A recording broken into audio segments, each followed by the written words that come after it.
Boa tarde a todos. Eu cumprimento a professora Maria Lívia, presidente dessa mesa, meu amigo querido, enfim, professor Quirino, o professor Saulo, coordenador do mestrado profissional da Federal, a professora Silvia, o professor Gil Costa, a professora Lívia.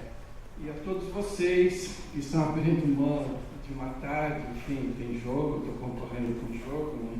Ainda bem que o Neymar não joga.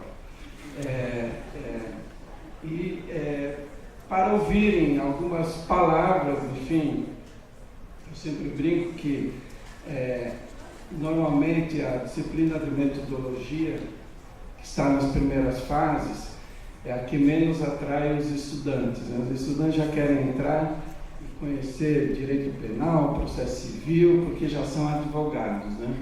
E normalmente nas primeiras fases nós trabalhamos com as disciplinas propedêuticas e lá está a disciplina de metodologia. Essa é uma disciplina que eu trabalho com ela há muitos anos, não é a minha disciplina, o foco das minhas pesquisas, mas é a disciplina que representa para mim muita coisa. Eu diria que dentro da academia é minha amante, né? Ou seja, eu não consigo hoje viver como professor, como pesquisador, sem a metodologia, né? Sem essa disciplina que é vital e importante. Eu tenho muitos alunos que passam na universidade e assistem minhas aulas e depois eu encontro, 10, 15 anos depois, normalmente como juízes, promotores, advogados, e eles falam assim: professor, agora estou entendendo a importância da sua disciplina. Então, espero que não seja o caso de vocês. Espero que vocês já valorizem a disciplina e, a partir de hoje, que vocês também tenham mais curiosidade em trabalhar com o que eu vou trabalhar com vocês, que no fundo é teoria do conhecimento, ou o que a gente chama de gnosiologia, ou seja, como é que nós podemos articular um ordenamento de ideias no sentido de convencer alguém. Então, para isso, eu estruturei para vocês aqui, acho que é a pilha.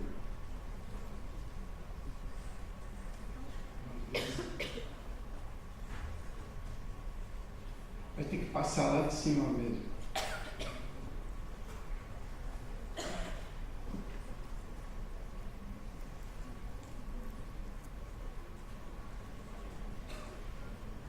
O infravermelho funcionou. Hein? Passou.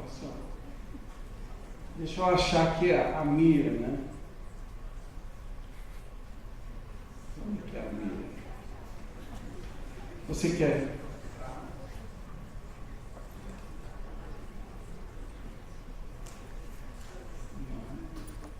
Você quer voltar?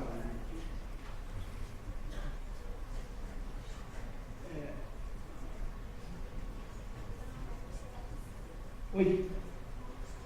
Lá de cima. Então dá para passar. Isso. Para iniciar aqui, eu coloco para vocês uma frase do famoso Chico Toicinho, né? Francis Bacon. Desculpa a brincadeira.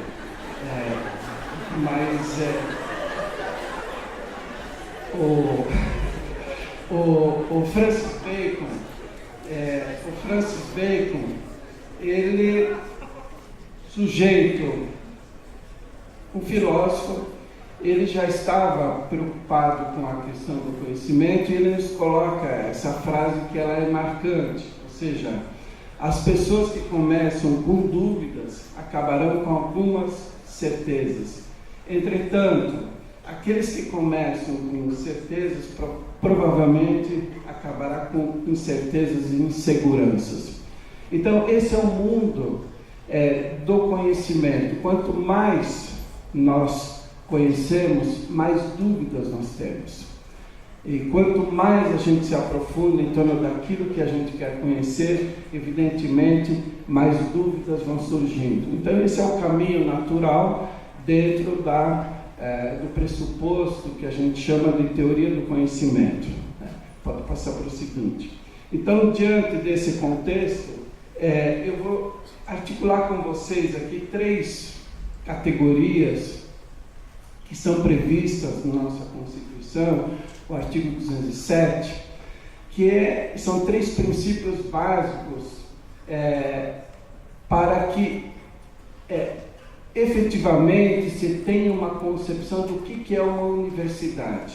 A universidade, obrigatoriamente, ela deve se articular em torno do que a gente chama de ensino, pesquisa e extensão. Só que, normalmente, essas 3 categorias a gente não tem a clareza de como funcionar, fazer com que as 3 funcionem de forma concomitante, né? Principalmente para nós na área do direito, né? Na área do direito, nós acabamos enfocando muito mais a questão do ensino e deixamos de lado a questão da pesquisa e, fundamentalmente, da extensão. Então, eu vou tentar passar para vocês alguns conceitos para nós definirmos o que seria ensino, na sequência, o que seria extensão, para a gente focar principalmente o que vem a ser pesquisa. Acredito que muitos de vocês desenvolvam pesquisas, a gente chama de iniciação científica, né? PIBIC e etc. Normalmente é o campo de entrada do aluno da graduação para que ele possa, na sequência, fazer o que a gente chama de pós-graduação. Bom, o que seria ensino? Ensino, bom, teoricamente a gente pode definir como o repasse de informações e algumas vezes de conhecimento. A ideia, por exemplo, de uma aula é que o professor consiga passar para seus alunos os pressupostos básicos teóricos, ou seja, as teorias que fundamentam cada campo do conhecimento dentro do direito. Então, por exemplo, na área penal, na área civil, na área processual, nós temos infinitas teorias. Qual é a função do professor? Qual seria a função do professor em sala de aula? Fornecer para o aluno essas teorias para que o aluno compreenda a estrutura metodológica de cada uma dessas teorias. Bom, o que seria uma teoria? Que normalmente as pessoas acham que falar qualquer coisa é uma teoria. Quando a gente fala assim, teoria é uma construção teórica sobre o mundo lá fora ou sobre uma ideia. Só que a teoria, obrigatoriamente, ela deve ter um método, ela deve ter uma abordagem metodológica, para que se possa chegar a uma conclusão. O que seria o método? O método nada mais seria do que o caminho que eu optei para chegar naquela resposta. Evidentemente, se eu cheguei numa resposta, eu tenho que conseguir explicar como é que cheguei naquela resposta e a partir do quê. Então, toda teoria consistente, obrigatoriamente, ela deve apresentar esse tipo de articulação de argumentos. Caso contrário, normalmente a gente fala no direito, isso é uma falácia, isso não quer dizer nada. Então, dentro de cada uma das disciplinas que são ministradas no curso de Direito, normalmente nós temos infinitas teorias para explicar casos concretos, para explicar possíveis soluções para os problemas. Então nós teorizamos para quê? Para explicar ou para resolver problemas. Caso nós não tenhamos problemas, evidentemente que a gente precisa pensar. Então a ideia sempre é trabalhar com o pressuposto do problema. A partir do problema eu construo uma teoria. E o direito, naturalmente, ele só trabalha com problemas. O direito, ele sempre busca solucionar problemas. Bom, a solução normalmente que se dá para os problemas é a partir da lei, da interpretação da norma. Evidentemente, a partir dessa interpretação eu posso utilizar infinitos critérios, sejam axiológicos, como moralidade, ética, etc., que aí eu tenho que definir, como também determinadas teorias que justifiquem a conclusão sobre aquilo que eu quero chegar. Então, qual seria a função de uma aula, de uma boa aula, que a gente poderia dizer? Normalmente o aluno acha que a boa aula é aquela aula em que o professor só traz respostas para os problemas. Eu sempre digo assim, a boa aula é aquela aula que o aluno sai da sala de aula cheio de dúvidas, não de certezas. Por isso que eu introduzi aqui o Francis Bacon. A boa aula é aquela que me faz pensar, raciocinar, né? Porque se o professor ele chega em sala de aula já dando a correção, ou seja, a solução para os problemas, eu já estou pensando conforme o professor quer, e não conforme eu acho que eu possa pensar. Então, de certa forma, o ensino, ele teria essa funcionalidade em sala de aula. Vocês fazem uma graduação para receberem o quê? Esses pressupostos teóricos que possibilitem a construção de raciocínios que sejam convincentes. Normalmente, o que a gente espera, por exemplo, de um juiz, de uma decisão judicial? Que a decisão ela seja consistente, me convença. Se você me convencer, eu posso até aderir à sua conclusão. Agora, se eu não sou convencido, evidentemente que aquela teoria não está servindo para mim. Então, a teoria ela se encaixa como uma luva na mão. Eu aceito porque eu me convenci, né? Então, o ensino ele tem essa função dentro da universidade, dentro do que a gente chama de âmbito da graduação. Bom, a partir dessas questões que a gente chama de ensino, desses marcos teóricos ou argumentos consistentes, o aluno ele poderá, na sequência, trabalhar na resolução de problemas. Normalmente, o que acontece? Vejam só, no nosso curso de Direito, a gente se forma e acaba saindo da universidade, entendendo de tudo e não entendendo de nada. E aí a gente busca, assim que sai da universidade, da faculdade, aqueles manuais, 1001 petições.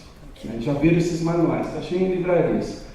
O que é um manual que traz 1001 petições? É um modelo de solução de problemas que alguém já pensou, teoricamente, e deu certo. Então, normalmente, o que os advogados fazem? Eles pegam aquele modelinho e vão preenchendo nomes, endereço, porque o raciocínio já foi construído, já foi testado.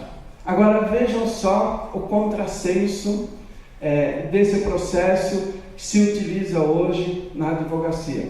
Eu tenho muitos amigos juízes federais, estaduais, que eles conseguem resolver muitos problemas rapidamente. Aí eu pergunto para eles, como é que vocês conseguem resolver? Aí eles falam o seguinte, bom, como o advogado ele tem um modelinho, aquele modelinho, que seria a receita do bolo, eu tenho o modelinho da resposta, né? Tem juízes, por exemplo, que tem lá 10, 15 tipos de sentenças previamente articuladas, onde ele vai e preenche também da resposta. Se vocês cruzarem dados, vocês vão ver muitas vezes que os argumentos se repetem. Ou seja, aí a grande questão que fica para nós é o seguinte: nós estamos pensando o direito enquanto um campo de ciência ou não? Na verdade, nós estamos reproduzindo uma perspectiva de uma técnica. Não é teoria, não é prática, é uma técnica já devidamente consolidada. E isso, de certa forma, hoje tem sido uma reprodução muito grande nas faculdades de Direito, que acabam reproduzindo técnicos em Direito. Por isso, inclusive, que alguns segmentos, hoje o Ministério da Educação está levantando aquela teoria do curso técnico em Direito. Acho que vocês já ouviram falar, um curso em 3 anos. A advogada tem que fazer o quê? Aprender a peticionar, porque é técnica. E aí você retira do campo do estudo do direito toda essa perspectiva propedêutica de questionamento, de interpretação, essa questão de construção teórica. Então, um problema que nós estamos vivendo hoje, dentro dessa dinâmica que está se introduzindo, onde o ensino está sendo resumido a um mero espaço de repasse de informações e não propriamente de conhecimento, a sequência. Aí eu vou definir para vocês, a próxima, o que seria extensão, né? Se perguntar para vocês, Nós fazemos extensão no direito? É difícil. Vejam só, muitos de vocês devem estar fazendo, acho que a faculdade aqui tem o que a gente chama de escritório modelo. Vocês devem ter isso. Escritório modelo, que é onde a gente vai fazer o atendimento ao público, né? Praticamente todas as faculdades têm escritório modelo. Então, nas primeiras fases, eu tenho as teorias. O que seria o escritório modelo? Né? Ou aquele estágio que você faz. Muitos fazem estágios no Judiciário, no Ministério Público. E, lamentavelmente, esse estágio acaba se resumindo a tirar xerox ou coisa parecida, né? O estágio ou a questão da extensão seria o quê? Aonde eu vou colocar em prática aquelas teorias que eu absorvi no curso regular. Então, esse estágio que se faz, esse escritório modelo, é o momento em que o estudante ele vai tentar buscar soluções para os problemas a partir daquelas teorias que ele teve em sala de aula. Se aquela teoria não responde aos problemas, evidentemente que ela não serve para nada. Então, a extensão no curso de Direito, ela pode ser dada de diferentes formas. Por exemplo, vocês podem fazer extensão em sindicatos, patronais, de empregadores, onde vocês vão colocar em prática, né, aquele conhecimento que vocês tiveram. Normalmente, existe sempre uma discussão se o que é mais importante é a prática ou a teoria. O que vem antes, o ovo ou a galinha? É uma discussão que ela acaba sendo inócua. Né? Se vocês perguntarem para mim assim, é mais importante eu conhecer, ter o conhecimento teórico ou aprender na prática? Muita gente acha que não é relevante, por exemplo, perder tempo estudando. Basta ir na prática, no mundo da vida, e a vida vai me ensinar. Quando nós estamos trabalhando no mundo da ciência, evidentemente que nós podemos dizer o seguinte: a teoria ela leva uma vantagem, pequena, mas leva, porque sem a teoria eu não consigo resolver problemas complexos, né? E ao mesmo tempo não adianta também eu ter muita teoria e não conseguir colocar em prática essa teoria, né? Se vocês pensarem bem, como é que vocês aprenderam ou estão aprendendo a dirigir? Observando, né? Evidentemente que a observação, ela nos possibilita que a gente consiga articular determinados movimentos, mas na prática eu não consigo dirigir só observando. Eu preciso conhecer a funcionalidade do automóvel e as regras de trânsito. Então isso já entra no mundo da teoria. Conhecendo esse mundo da teoria, evidentemente que vai me auxiliar na prática, na direção. Isso é o mundo da vida, né? Então essa discussão ela sempre se apresenta. O que é mais importante? Tem alguns estudantes que acham que colocar o livro embaixo do travesseiro e dormir com ele embaixo do travesseiro, e no dia seguinte ele vai absorver o conteúdo. Não vai, lamentavelmente. Não existe conhecimento por osmose. Como não existe conhecimento ouvindo aula, né? Hoje, infelizmente, a gente tem uma leva muito grande de estudantes bons ouvidores. Só que a nossa mente, ela funciona de forma sempre seletiva e imediata. O que vocês estão ouvindo aqui agora, praticamente amanhã, podemos dizer, 24 horas depois, vocês vão lembrar algumas coisas. Veio um sujeito falar sobre os negócios estranhos, não lembro bem. Ou seja, a mente nossa, ela funciona com um processo de repetição e de teste. Eu vou testando e vou gravando. Assim que a gente aprendeu a andar e assim que a gente aprendeu a falar. Então, o âmbito do conhecimento, ele requer que a gente exercite, que a gente confronte ideias a partir de determinados pressupostos metodológicos e que a gente tire conclusões. Agora, isso também não quer dizer que as conclusões que eu tirar, elas sejam conclusões imutáveis, permanentes. O que nós podemos concluir hoje, amanhã pode ser que a gente mude, na medida em que houver novas informações e novos conhecimentos. É assim que o mundo da ciência evolui, né? Ou seja, as necessidades nossas hoje não serão as mesmas necessidades dos filhos de vocês, dos netos de vocês, e não foram as mesmas dos pais de vocês. É assim que o mundo evolui. Agora, de certa forma, a nossa função nesse exato momento é construir conhecimentos que consigam responder problemas para a nossa realidade, né? De nada adianta também nós construirmos conhecimentos e colocarmos esse conhecimento em prática a partir da extensão, se a teoria está distanciada da realidade. Se as pessoas não entendem o que eu estou falando, se eu não consigo explicar nada com as teorias. Compreenderam? Então, esse vínculo, ele deve existir e, ao mesmo tempo, deve existir a autocrítica. Então, de certa forma, a extensão, o que seria a extensão? A extensão seria a forma de compartilhar, né, ao público, às pessoas lá fora, à sociedade, o conhecimento que vocês adquirem em sala de aula. Se vocês pensarem bem, possivelmente parentes, os pais de vocês, como vocês são estudantes de direito, já devem apresentar demandas. Estou com tal problema no aluguel, como é que eu resolvo? A gente olha assim, não sei, não estudei ainda. A gente não consegue resolver, né? Então as demandas, elas vão se apresentando. A gente só consegue dar soluções na medida que a gente conhece. Não só sob o ponto de vista de informação, mas que a gente conheça de forma profunda. É isso que a gente chama de extensão.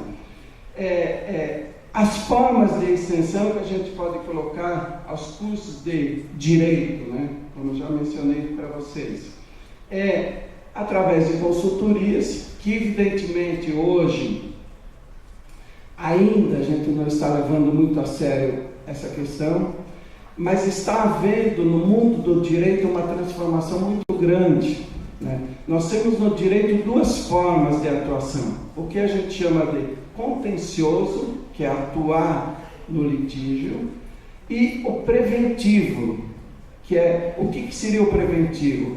Eu me antecipo ao problema. Se eu me antecipo ao problema, logo eu vou evitar problemas futuros. Agora, como é que eu posso trabalhar com a advocacia preventiva, que são pareceres, se eu não conheço, se eu não tenho conhecimento? Aí, na verdade, como a vala comum acaba sendo contencioso, grande parte dos alunos são absorvidos, dos estudantes, dos formandos em direito, são absorvidos pela advocacia normal, do contencioso. Normalmente, em algumas áreas que não exigem muito do profissional, muito conhecimento, né? Porque aquele indivíduo que se dedica desde o primeiro momento em que ele entra em sala de aula em estudar, né, não só dependendo das aulas, mas estudando em paralelo, evidentemente que esse estudante fará a diferença. E o caminho dele natural será trabalhar com o contencioso, com o preventivo.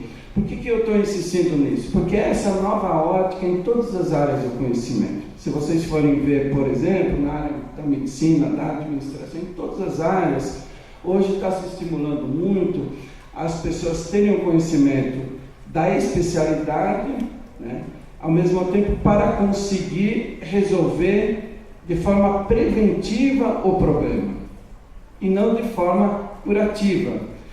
De certa forma, o direito ele mantém uma lógica de tratar a dor e não a causa da dor, né, que é um problema de enfoque metodológico, né? Por exemplo, na questão da criminalidade, que acredito que não seja um problema aqui de Goiânia, né, que vocês não têm crime. Vejam o Rio de Janeiro, né, e aqui possivelmente também. Com o aumento da criminalidade, a tendência nossa e da própria sociedade é exigir o quê? Maior rigor da lei, maior policiamento. Nós estamos atuando na doença. Os políticos, de certa forma, e a própria sociedade, ela é imediatista, ela não quer trabalhar na causa do problema. porque a causa requer uma análise mais profunda. Compreenderam isso? Ou seja, a causa do problema requer que a sociedade, todas as instituições, passem a identificar a partir de pesquisas o que leva o indivíduo a cometer o crime. Eu conto aqui um caso para vocês. Teve, alguns anos atrás, uma chacina muito grande num país envolvido, acho que foi na Noruega, em que o indivíduo pegou a arma e ele foi numa ilha e fuzilou um monte de pessoas inocentes. A discussão que houve em todo o país não foi quanto à prisão do indivíduo, porque ele foi preso. A discussão que envolveu toda a sociedade foi o seguinte: aonde as instituições, desde a família, falhou para gerar esse tipo de produto? Compreenderam? Aí você vai na causa. Aonde nós estamos errando, né, para gerar o crime, faz com que o crime ele seja gerado. Ou seja, de certa forma, se vocês forem verificar, o direito não trabalha com esse tipo de raciocínio, que é o que a gente chama de criminologia e direito penal. Direito penal, ele define o que é crime. A criminologia vai trabalhar com as causas que levam o criminoso a praticar o crime. São enfoques diferentes, né? Evidentemente, se eu não tenho uma compreensão sobre isso, na extensão eu vou continuar trabalhando com o litígio. Compreendendo? Eu sempre brinco com os meus alunos e até com os juízes e advogados, eu falo o seguinte: qual é a função do advogado dentro de uma estrutura de uma sociedade capitalista? Qual a função social? Não sei se vocês já se perguntaram. Qual a função social do advogado? Dentro de uma empresa, por exemplo.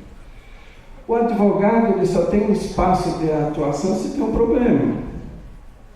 Então, para o advogado interessa o quê? Né? Gerar problemas. Porque aí ele justifica a necessidade dele. Porque se você não tem problema, evidentemente que você não tem utilidade nenhuma, né, dentro da estrutura, né?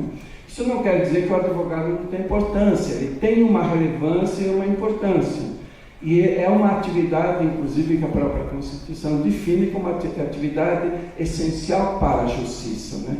Vocês veem na Lava Jato, em várias questões, os advogados atuando, independentemente se o réu é ou não é culpado, porque o objetivo geral é buscar a justiça. E a justiça ela tem que ser analisada em todos os pontos de vista. Agora, evidentemente, que aonde é que eu aprendo isso? Na extensão.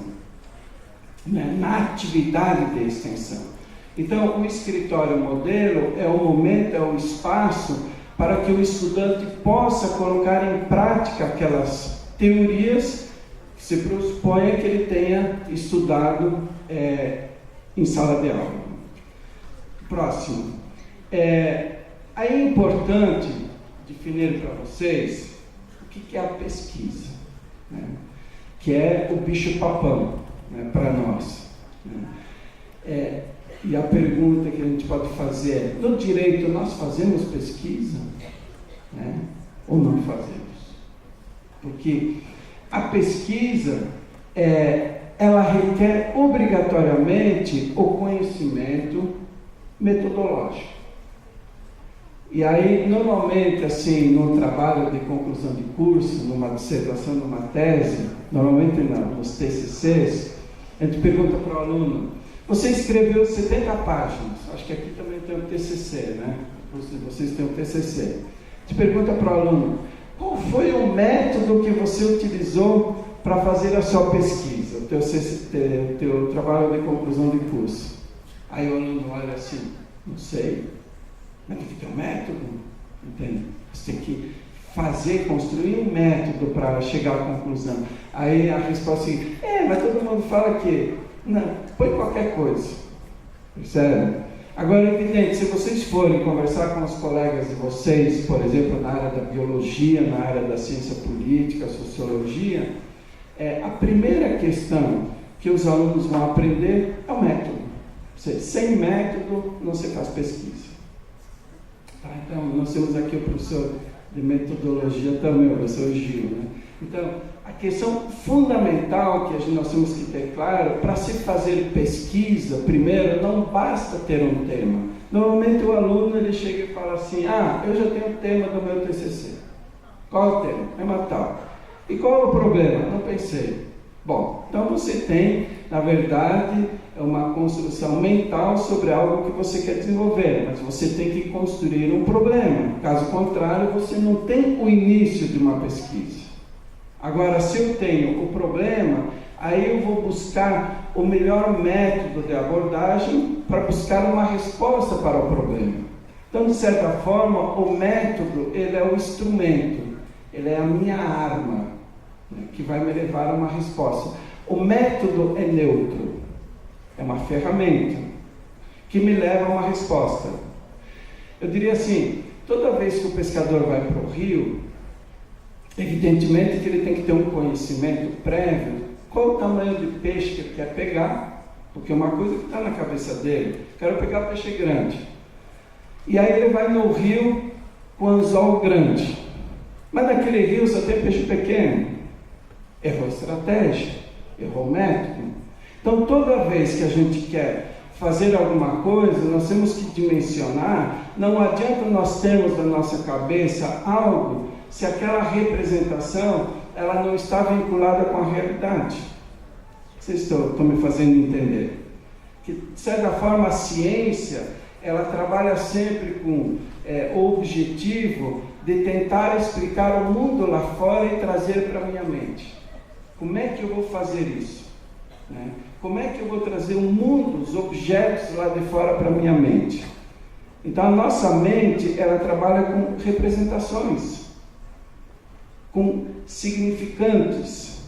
Agora outra coisa é o que significa. Por exemplo, colocar para vocês, belo e feio. Eu falo assim, imagine uma pessoa feia.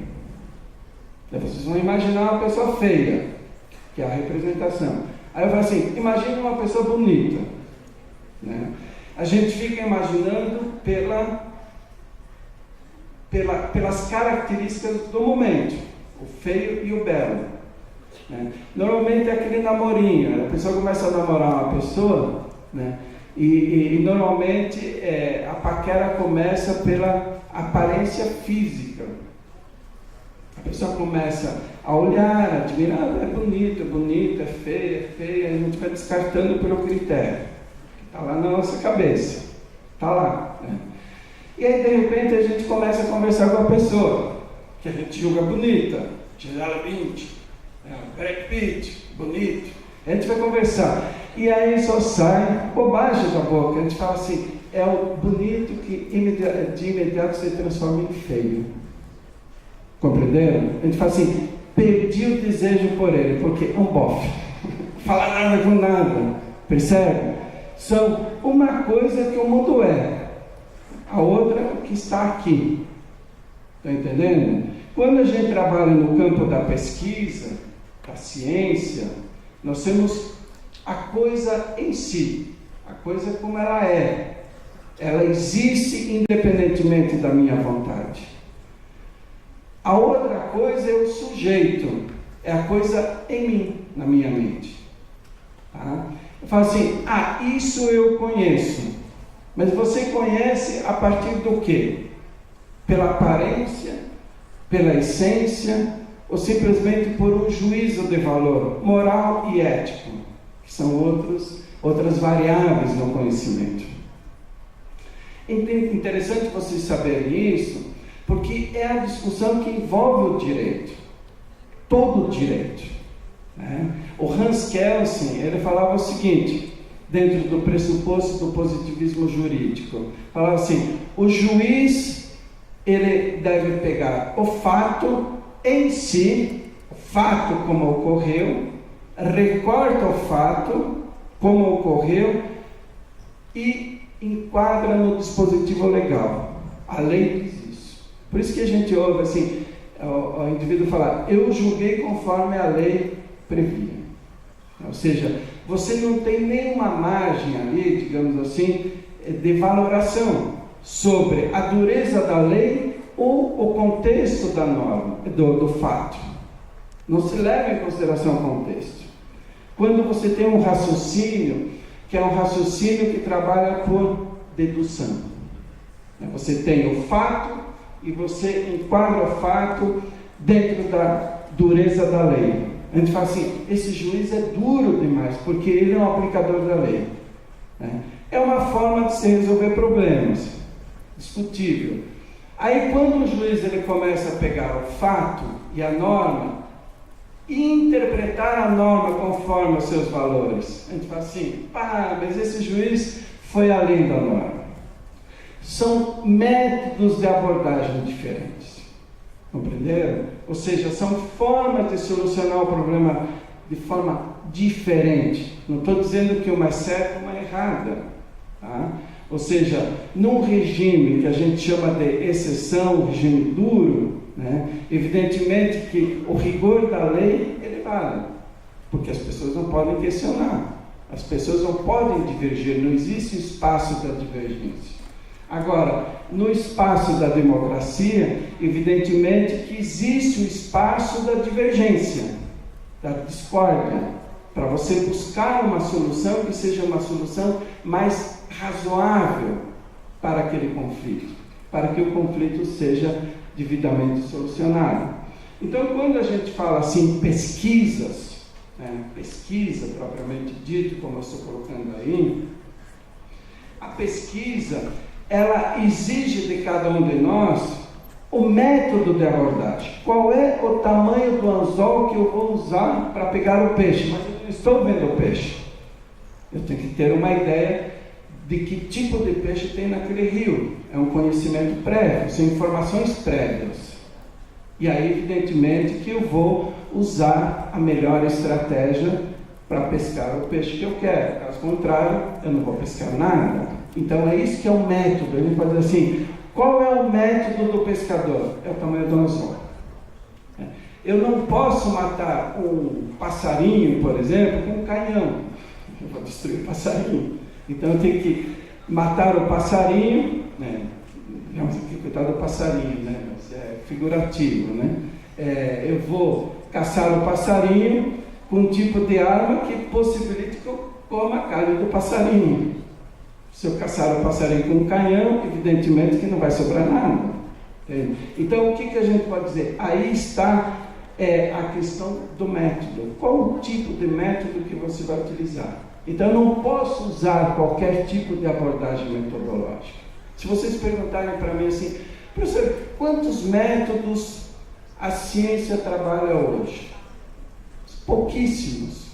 Praticamente todo o nosso raciocínio, ele se estrutura por dedução, por indução. Depois eu vou mostrar para vocês, dar um exemplo para vocês. E a partir desses dois métodos, nós trabalhamos o hipotético-dedutivo, a dialética e o sistêmico, ou seja, formas de estruturação de raciocínio que vai me possibilitar a chegar a uma conclusão que seja convincente. Então, através das pesquisas é que nós construímos teorias. Qual está sendo o grande problema da área do direito hoje? Nós não estamos conseguindo construir novas teorias. Por quê? Porque nós não estamos estudando a nossa realidade. A gente só consegue construir teorias se, evidentemente, eu consigo trabalhar com pesquisa empírica, conhecer a realidade. E, a partir daí, tirar conclusões que possam ser verificáveis. Normalmente, a pesquisa, grande parte dos alunos fazem isso, é aquela ideia da bricolagem, copia e cola. Eu tenho que fazer um artigo para o professor, que eu vou na internet, pego uma passagem aqui, outra passagem aqui, vou grudando uma na outra e sai alguma coisa. Sai um Frankenstein. E aí a gente pede assim, mas o que você conclui disso? Não sei, entendeu? Porque não tem um propósito. Então, isso não é pesquisa, tá certo? Isso a gente pode dizer assim, no máximo é uma coleta de dados. Agora, eu posso fazer pesquisas dentro do direito que sejam pesquisas razoáveis. Por exemplo, buscar um processo concluso e tentar verificar qual tipo de raciocínio ou de teoria que o juiz utilizou para chegar àquela conclusão. E se eu aplicar uma outra teoria, a conclusão será a mesma? Compreenderam? Então, isso sim é um instrumento que possibilita com que nós no direito possamos fazer pesquisas que possam gerar impactos para a nossa área do conhecimento. Pode passar a próxima. Depois, se vocês tiverem dúvidas, eu explico. Então, sem problema nenhum. Então, o que é conhecer? Eu falo assim, como é que você define algo que você afirma que você conhece? Você pode dizer assim, conhecer é criar imagens abstratas, né, sobre um objeto. Né? Então, esse objeto aqui, eu nunca vi esse objeto. Percebe? Eu nunca vi esse objeto. Tanto é que estou apanhando do objeto. Se eu tivesse familiaridade com o objeto, já teria resolvido o problema. Como é um objeto estranho para mim, eu fico apertando todas as teclas para descobrir, de forma empírica, aqui como é que funciona. Compreenderam? Mas o objeto, ele tem sua lógica de ser, a sua funcionalidade, só que eu desconheço. Então, como é que eu posso dizer assim, eu conheço esse objeto? O conhecimento não é simplesmente a visualização do objeto.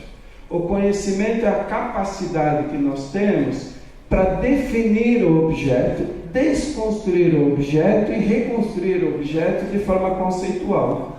Né? Isso é conhecer. Né? Então, de qualquer forma, quando você entra no mundo do conhecimento, nós temos que não somente visualizar as coisas, o objeto. Nós temos que penetrar na essência do objeto. Aqui eu diria o seguinte, existe um embate muito interessante entre Platão e Aristóteles, né? Que é a questão do idealismo platônico. O Platão dizia o seguinte, conhecer é recordar, isto é, fazer vir à mente algo que já existe dentro da nossa mente. Entenderam isso? Ou seja, para o Platão ele fala assim, o que é conhecer? Conhecer é você se concentrar e relembrar algo que já está lá dentro da sua mente. Se está lá, você consegue trabalhar. Interessante porque dentro desse tipo de interpretação de conhecimento é que até o kardecismo, por exemplo, vai se utilizar dentro da lógica kardecista espírita, né? Ou seja, como é que eu tenho medo de alguma coisa se eu nunca vi aquela coisa? Entenderam? Aí a religião vai explicar, vidas passadas. Se você viveu aquilo, não sei, aí é uma questão de fé. Entendeu? A ciência, ela tenta explicar, a psicologia tenta explicar o porquê que tenho medo de algo que eu nunca vi. Eu chego na frente e fico assustado, mas eu nunca tive a experiência, né, sobre essa coisa, e eu tenho medo. A gente pode ir para diferentes campos do conhecimento, a psicanálise, a psicologia, o espiritismo e assim por diante. Então, o Platão, ele vai trabalhar a questão do conhecimento dentro do mundo das ideias. O Aristóteles, ele vai se contrapor ao Platão. Interessante porque o Aristóteles era discípulo do Platão. O Aristóteles fala assim, conhecer é representar a realidade lá fora, mediante uma ação intelectual. Né? Ou seja, o Aristóteles, ele já vai trabalhar com o que a gente chama assim de alguns elementos que hoje a gente define a ciência. Ou seja, como é que eu vou conhecer a realidade sem estabelecer procedimentos metodológicos para conhecer a realidade? Compreenderam? Porque, caso contrário, eu simplesmente descrevo a realidade. E, normalmente, esse é o problema das pesquisas. Elas são muito mais descritivas do que pesquisas, digamos, provocativas. E aqui eu trabalharia dois conceitos também interessantes para vocês, que é o que a gente chama de pesquisa quantitativa e pesquisa qualitativa. São duas categorias que é importante vocês entenderem, né? A diferença entre uma e outra, se existe, e como uma pode complementar a outra. Na década de 30, nos Estados Unidos, Eles gastaram milhões e milhões de dólares para definir cientificamente o que era a felicidade. Né? Foi a preocupação na época. O Estado americano, dentro da ideia utilitarista, buscava se definir se o governo ele gerava políticas públicas que deixavam o sujeito feliz ou não. Então, para isso, eles tinham que definir o que era a felicidade. Né? Então, gastaram milhões e milhões de dólares e depois de alguns anos chegaram à conclusão da impossibilidade de definir o que seria felicidade. Por quê? Quantitativamente, eu posso fazer uma pesquisa aqui na sala, né, e perguntar para cada um de vocês: você é feliz? Objetivamente, pergunto para ele: você é feliz? Você é feliz? É uma pergunta um pouquinho constrangedora, né? Então, a gente quer se livrar desse tipo de pergunta. E normalmente a gente fala assim: sou. Né? Sou. Porque se falar assim, não sou, eu posso perguntar: mas por que você não é?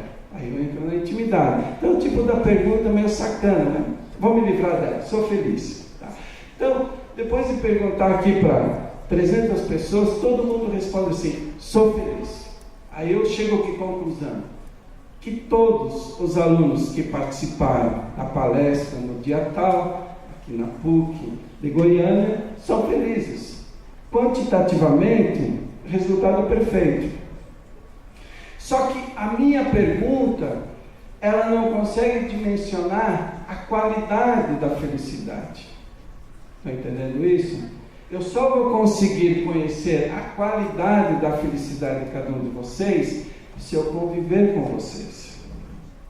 Se eu perceber lá na casa de vocês que vocês estão chorando, que vocês estão brigando, que vocês isso, que vocês aquilo, que estão deprimidos, que falta dinheiro, falta isso, falta aquilo. Assim, aquela felicidade não é. Quantitativamente eu tenho uma resposta, mas qualitativamente eu não tenho. Se vocês forem verificar, essa foi a estratégia dessa fraude agora do Facebook, entende? Porque as pessoas preenchiam lá no questionário do Facebook um dado objetivo, uma pergunta objetiva. Né? O que aquela empresa inglesa ela fez? Ela cruzou dados, né, com as pessoas. Ela qualificou as informações. E de repente, começou o candidato à presidência dos Estados Unidos começou a falar o que as pessoas queriam que ele falasse. Então, começou a haver o que? Uma identidade. Olha, ele está falando o que eu penso. Logo eu vou votar nele. Compreenderam? É o uso de uma informação qualitativa que vai me trazer benefícios quantitativos. E muitas vezes nós somos manipulados. Se vocês perceberem na internet, no Google, se vocês começarem a pesquisar um determinado produto, né, onde vocês forem, vocês vão ver que de repente começa a aparecer um monte de imagens sobre aquele produto que vocês estão pesquisando. Porque os robozinhos lá identificaram o que vocês querem. E ele vai trabalhar a informação qualitativa. Olha, o sistema sabe o que eu quero. Ele é mais inteligente que a gente. Compreenderam? E nós somos usados. Só que por detrás disso existe muita pesquisa, muito conhecimento. Se vocês perguntarem para mim qual é, antigamente a gente falava na década de 60, qual o país ou a pessoa mais poderosa do mundo? Na época da Guerra Fria, a União Soviética e os Estados Unidos. Eu responderia para vocês, aquele país que tiver a bomba atômica mais potente, que destrua o mundo de forma mais rápida. Agora, se vocês perguntarem hoje, qual é a pessoa mais poderosa do mundo? Eu diria para vocês, é o dono do Facebook. Por quê? Ele tem o conhecimento, ele tem as informações. E vocês viram que agora chega-se à conclusão que foi determinante nas eleições dos Estados Unidos e na saída da Inglaterra da comunidade europeia. Por isso que eu insisto com vocês que o conhecimento ele é primordial. O indivíduo que não conhece, ele segue a boiada. O indivíduo que conhece, ele vai querer questionar, ele vai querer ter alguma certeza para ser convencido. Entenderam? Então, com a pesquisa, eu construo teorias e eu conheço. E eu desconfio. Me convencem. Tem um argumento mais convincente que o meu. Se você tiver, até eu posso ceder. Agora, na medida que eu tiver um convencimento, uma ideia mais consolidada que a sua, espero que você também tenha. Não é o poder da arma, é o poder da argumentação. Entenderam? Vocês veem que normalmente o judiciário ele funciona com essa lógica. Eu julguei conforme os interesses sociais. Aí eu pergunto para o juiz, eu pergunto assim, você tem uma bola de cristal? Você fez uma pesquisa de opinião pública? Que interesses sociais? Ele tem que legitimar a decisão. Então, é uma falácia. É uma coisa que não quer dizer absolutamente nada. Compreenderam? Então, um conceito importante que eu daria para vocês. Conhecimento não é o acúmulo de informações. Normalmente, no ensino, a gente acumula informações que elas vão no nosso cérebro sendo jogadas no lixo. Todos têm um computador em casa. Aquela informação que a gente acha que não é relevante, a gente põe numa pastinha e põe no lixo. Está lá. Se você quer recuperar, está lá. Mas ela não é mais prioridade. O nosso cérebro funciona da mesma forma.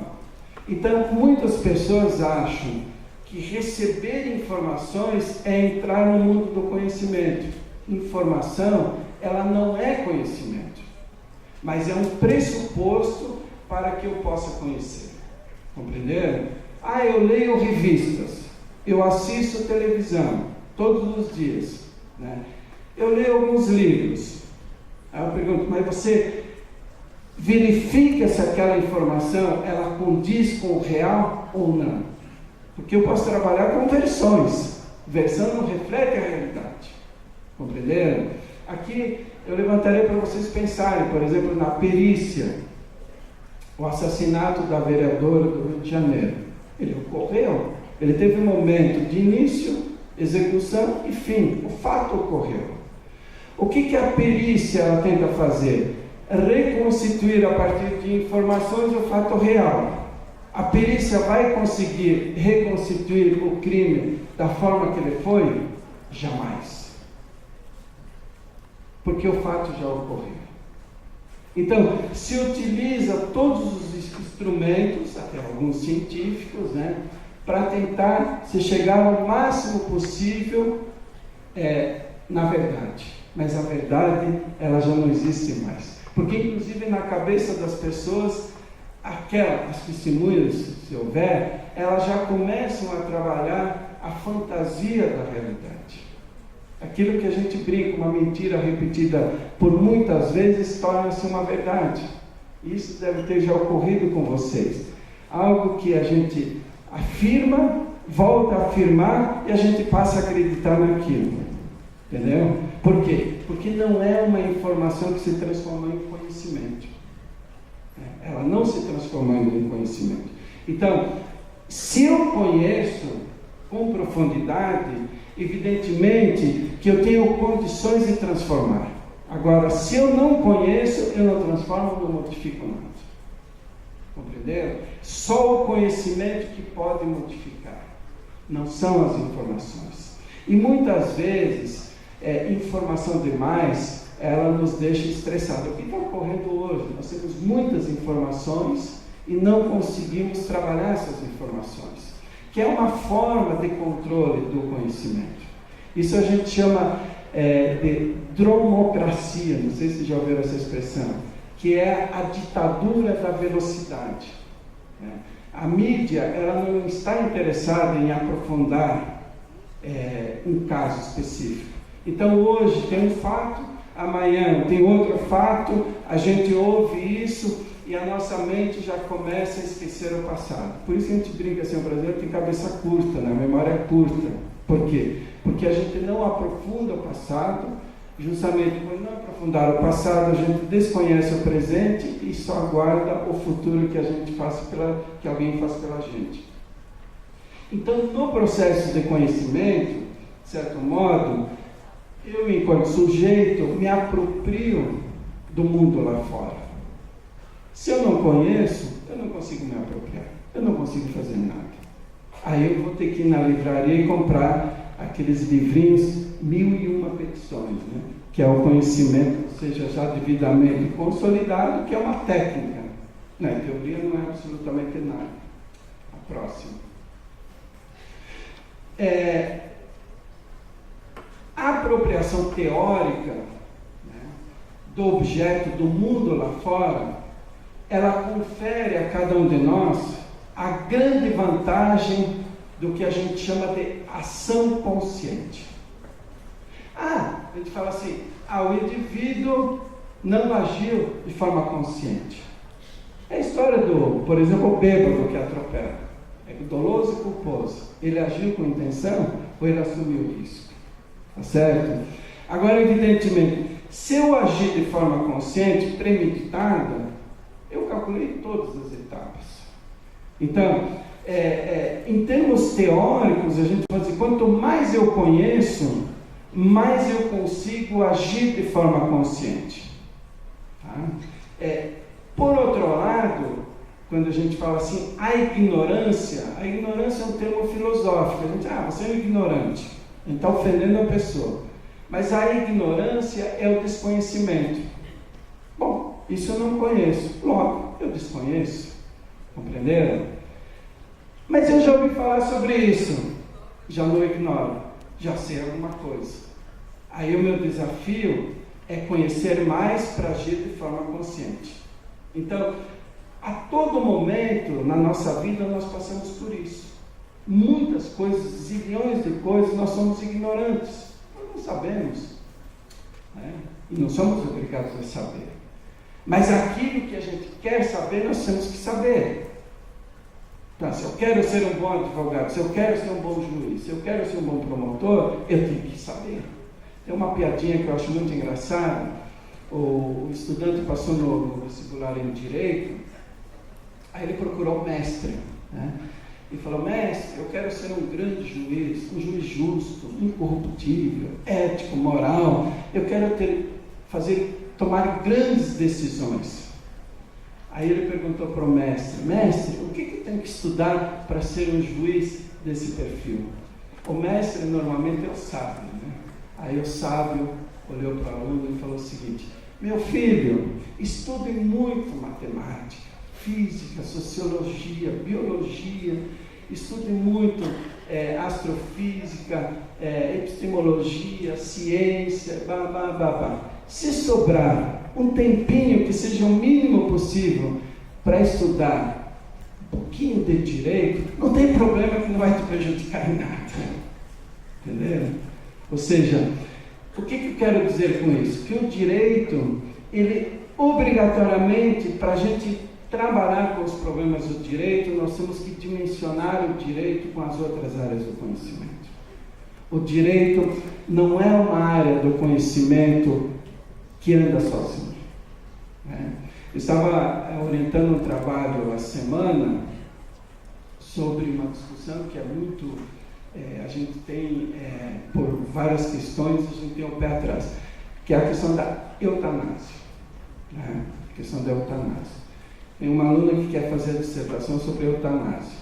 Evidentemente, você mexe com várias questões religiosas e assim por diante. Será que o sujeito, ele tem ou não tem autonomia para decretar a sua própria morte, em determinadas circunstâncias? Né? Aí você entra numa discussão que o direito não consegue dar resposta sozinho. Compreenderam?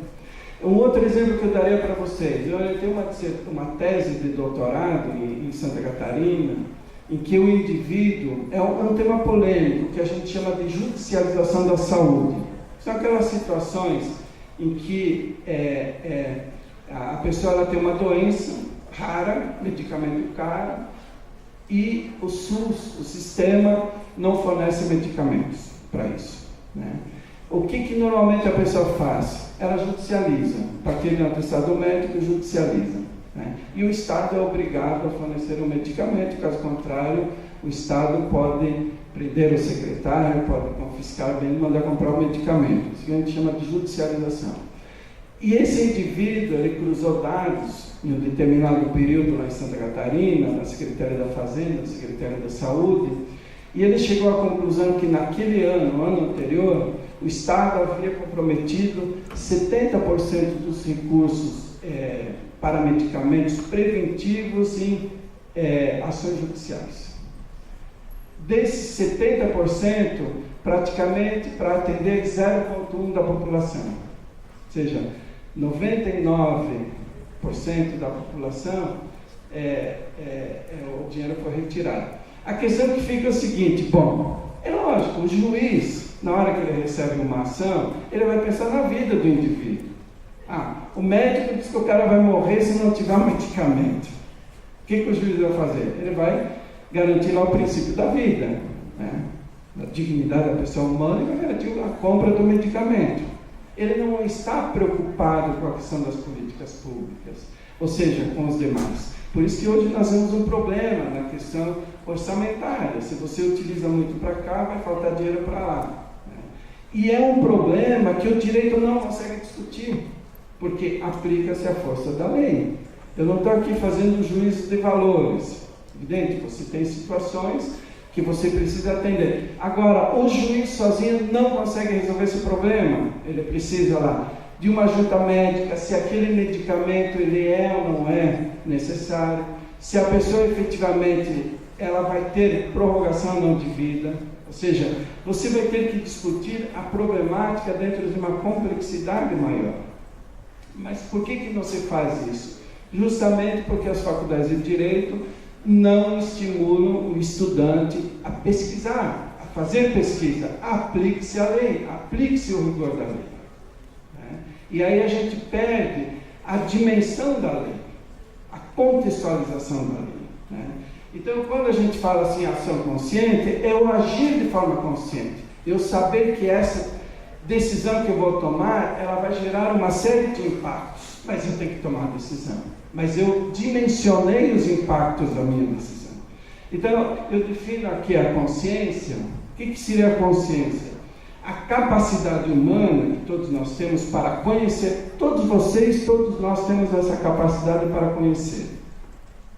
Para saber que conhece e para dimensionar o que se sabe que conhece.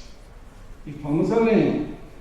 A consciência é um conhecimento das coisas do mundo lá fora e de si mesmo. Né? Não basta falar assim, eu conheço tudo, sim, mas não se conhece. Tá? Eu tenho que me conhecer também. E, ao mesmo tempo, um conhecimento desse conhecimento. Isso quer dizer que a autocrítica. Porque por mais que eu conheça algo, eu sempre tenho que ter a clareza que o meu conhecimento sempre será um conhecimento limitado, porque o mundo se transforma, as ideias se transformam. A próxima. O que seria efetivamente pesquisa científica? Né? Que é o que você faz na graduação. Eu já estou terminando, não sei como é que está o horário aí, mas uns 10 minutos termino. A pesquisa científica não existe enquanto o assunto permanecer enquanto assunto. O aluno chega e fala assim, professor, eu quero falar uma pesquisa sobre democracia. Sim, daí? E daí? Eu quero falar sobre a democracia, a origem da democracia, como ela foi se desenvolvendo. Não é pesquisa. Eu tenho que problematizar. Eu vou definir a democracia, aplicar esse conceito de democracia para verificar se no governo Temer existe ou não democracia. Opa, aí já estamos trabalhando no campo da pesquisa. Tá certo? Evidente, vou chegar a uma conclusão a partir do meu conceito de democracia. Se eu definir democracia como exceção, por exemplo, eu vou chegar a uma conclusão. Se eu falar assim, democracia enquanto participação política, eu vou chegar a uma outra conclusão. Aí o conceito é meu. O que é o conceito? É a calibragem do binóculo, que todos vocês já têm olhado o binóculo. Se o binóculo é potente, eu vejo mais. Se não é potente, eu vejo menos. Tá? Então, os meus conceitos, os conceitos que eu vou utilizar, eles são importantes para eu verificar e dimensionar o problema, o objeto. Caso contrário, eu fico só trabalhando na aparência do objeto e não necessariamente na essência do objeto. Né? A próxima é a questão da utilidade da pesquisa. Para que serve a pesquisa? Né? A pesquisa, primeiro, ela serve para que a gente possa abandonar a nossa ingenuidade, ou seja, o senso comum. Aquela história assim, por que você toma chá de camomila? Porque lá em casa sempre se tomou chá de camomila, tá certo? A mãe já tomava, a avó tomava, faz bem ou faz mal? Não, deve fazer bem, porque sempre todo mundo tomou. É isso que a gente chama de senso comum, né? Aquele conhecimento que ele é repassado de geração para geração. O cientista, ele não vai se convencer com esse argumento. Ele vai dizer, vamos analisar todos os elementos que estão presentes na camomila. Compreenderam? Aí sim eu tenho condições de estabelecer o seguinte, existe um ingrediente dentro do chá de camomila que para determinadas pessoas que possuem isso não vai fazer bem. Por exemplo, no Rio Grande do Sul tem a erva mate, já ouviram falar, chimarrão, né? Eu sou gaúcho, cresci tomando chimarrão, né? E depois de um tempo, porque todo mundo tomava, a gente sentava, ficava lá fofoqueando, né? Falando mal do Grêmio, do Inter, e tomava chimarrão, né? Depois começaram a surgir algumas evidências, ou seja, pessoas com úlcera, gastrite, não podem tomar chimarrão, né? Aí, hoje existem grupos de pesquisa que estudam as propriedades da erva mate, retirando. Eu parei de tomar chimarrão, por quê? Porque eu tenho úlcera, eu tenho gastrite, não posso. Entende? Mas na época que eu tomava, eu tinha dor de estômago, eu nunca associei o chimarrão com a dor. Entende? Ou seja, a ciência ela aparece para esclarecer, aí é um conhecimento diferenciado do senso comum. Isso que vocês têm que entender. Uma coisa é aquilo que eu acho, outra é aquilo que eu vou verificar, né, confirmar ou não. Então, de certa forma, a pesquisa ela serve para que a gente possa abandonar a ingenuidade, né, e os preconceitos gerados pelo senso comum. Muitas vezes, se vocês forem observar, as nossas conclusões, elas são geradas pelo senso comum. A gente começa a verificar a repetição de determinado fenômeno, de determinado fato, e logo a gente conclui, logo são todos iguais. Tá? Que é a velha teoria do Lombroso, né? Já devem ter lido o Lombroso, não vou me estender aqui, mas leiam o Lombroso, que o Lombroso vai trabalhar com essa ideia do sujeito com características faciais destacadas, é um criminoso em potencial. Isso me marcou tanto na faculdade de Direito, lá nos idos da década de 80, eu tive que ler esse livro, eu fiquei louco, né? Que eu tenho alguns amigos que têm essas características lombrosianas, que a testa para frente, né? E olho fundo, eu olho para o cara assim, vai me matar, entendeu? Que aí já a incorporação de como não tem nada a ver, entendeu? Depois a teoria do Lombroso caiu por terra, né? Não se deixar guiar, a pesquisa nos ajuda a isso, pela submissão de ideias dominantes. Ou seja, eu sempre digo assim para o aluno, tenha a sua ideia, seja ela de esquerda, de direita, de centro-médio, seja lá o que for, mas fundamente. Tá certo? Mas tenha a sua ideia. Porque se você não tiver a tua ideia, você vai ter a ideia de alguém. E você vai reproduzir essa ideia, lamentavelmente. Então a pesquisa, ela nos possibilita com que a gente tenha a ideia. Pode ser divergente da do outro? Claro, e deve. Tenho dúvida, se a gente pensasse da mesma forma, não teria necessidade nenhuma de a gente estar aqui. Tá certo? Nós temos que respeitar as diferenças. Caso contrário, a gente cai no fascismo. Né? A pluralidade faz com que a sociedade ela seja democrática ou não. Se a gente não respeita a pluralidade, você não tem democracia. A pesquisa nos ajuda a tornar as ações conscientes em busca da prática emancipadora. Ou seja, se eu associo a teoria com a prática, né, dentro daquele princípio da síntese, antítese e tese, vocês já devem ter ouvido falar, evidentemente que a minha ação, ela será uma ação emancipadora. Vocês estão vendo hoje no direito muitas frentes que na minha época de faculdade de direito não se via falar, por exemplo, assim, ecologia, bioética, biotecnologia. São todas discussões novas ainda no direito, que não se consolidaram, que vêm de outras áreas, né? Que trabalham com outros paradigmas. E se a gente não está preparado para recepcionar essas novas teorias, nós seremos advogados, juízes, promotores quadradinhos, que vamos sempre tentar resolver os problemas com rigor da lei, e não de forma emancipadora. Eu não estou discutindo aqui esquerda ou direita, né? Por exemplo, assim, as pessoas acham que a atitude crítica é de esquerda, é um equívoco. Eu posso ter uma postura conservadora, do ponto de vista de valores, mas crítica, compreenderam? A gente não pode, dentro de determinados conceitos, querer enquadrar, é esquerda e direita, isso e aquilo, que lamentavelmente a nossa sociedade está no momento que você está lá ou você está aqui. Né? Isso é ruim, isso é péssimo, né? Porque aí você não tem o meio para pensar. As extremidades, elas se igualam. Então, eu acredito que a teoria, ela possibilita com que a gente possa ver o mundo com os próprios olhos, não com os olhos de outro. E a utilidade da pesquisa, ela nos proporciona, fundamentalmente, o combate do princípio da neutralidade, que é o princípio que nos marca profundamente. Eu sou neutro. Se a gente for acreditar que a neutralidade existe, evidentemente que nós estamos roubando. O indivíduo já deixou de ser neutro. Alguém fez as leis.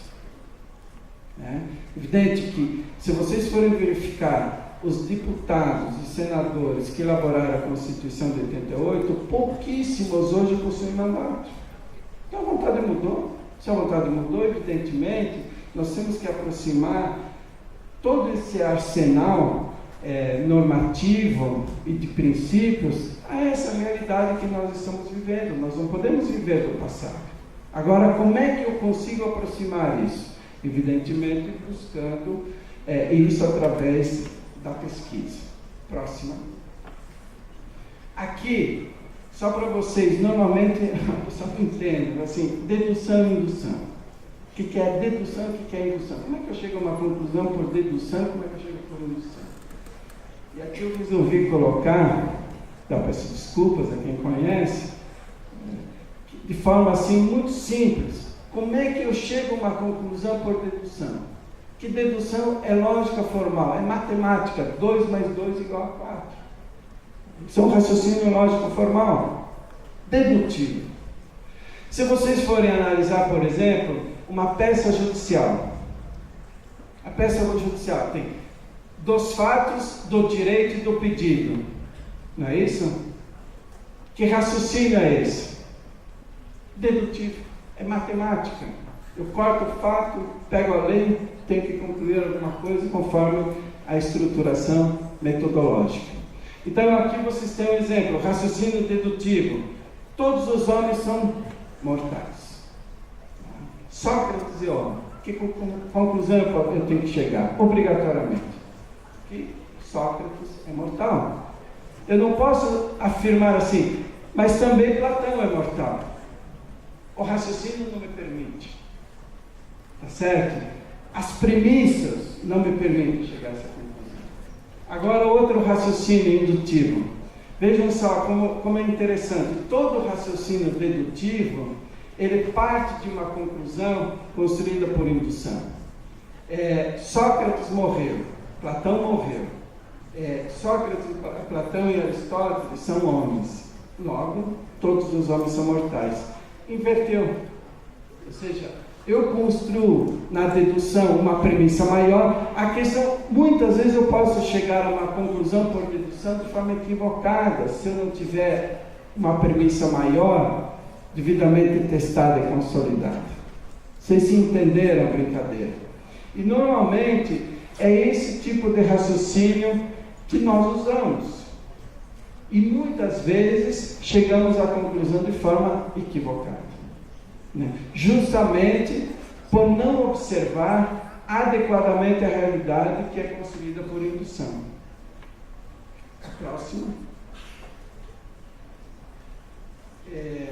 Aqui também, por fim, aqui eu diria o seguinte: o pesquisador deve permanentemente confiar e desconfiar da sua própria mente, porque a mente vive nos mentindo, né? Vocês devem ter estudado para o vestibular, né? Ou para a prova. Normalmente, quando a gente estuda para o vestibular, a prova, a gente vai responder uma pergunta e a gente fala assim: esse negócio eu estudei, mas não estou lembrado, né? Porque não estudou o suficiente, não conhece. Às vezes, o que ocorre? A gente vai responder alguma coisa e, de repente, a resposta, ela aparece. E a gente para assim e fala assim: mas será que é essa a resposta mesmo? A nossa mente já está testando, ela está nos mentindo. Compreenderam? E, às vezes, a primeira resposta é a resposta correta. Mas a mente fica mentindo, porque a insegurança e a incerteza.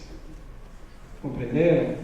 Quando eu estou inseguro e incerto, eu começo a duvidar de mim mesmo. E a nossa mente, ela vive brincando com a gente. E vive nos testando. Então, o que nós temos que ter a clareza? Né? Que a racionalidade humana, né, essa forma de conhecimento, é tão somente uma forma. Existem outras formas. Às vezes eu posso conhecer uma pessoa sem que a pessoa fale. Compreenderam?